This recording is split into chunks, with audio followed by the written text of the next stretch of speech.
তারিখ পুনর্বিবেচনা শর্তে।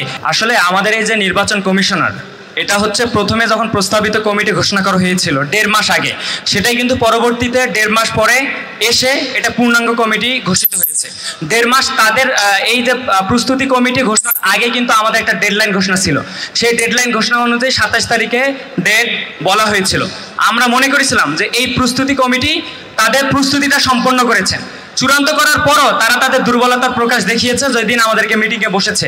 তো আমরা দেখেছি আমরা 27 নভেম্বর এই কারণে চেয়েছিলাম যে 27 নভেম্বর আসলে বাস্তবসম্মত একটা ছিল, যদি ওই ডেডলাইনটা বিশ্ববিদ্যালয়ের প্রশাসন যেটা শুরুতে দেখিয়েছিল এবং ওই ডেডলাইনে রেজিস্টারের দস্তখত সিগনেচার ছিল, তাহলে আমরা কেন নির্বাচন কমিশনার তৈরি হওয়ার আগেই রেজিস্টার তো একটা প্রশাসনিক দপ্তর, তাদের দস্তখত পাওয়ারটা সব থেকে বেশি থাকবে।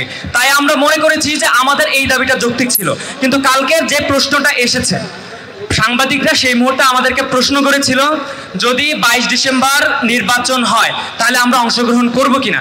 তখন আমরা বলেছি যে সবার স্বার্থের কথা চিন্তা করে একটা সুষ্ঠু পরিবেশ এবং একটা স্বাভাবিক পরিবেশ, একটা অংশগ্রহণমূলক পরিবেশ তৈরি করার জন্য হলেও আমরা নির্বাচন পিছপা হতে দিব না, আমরা নির্বাচন চাই, আমরা নির্বাচনে অংশগ্রহণ করব।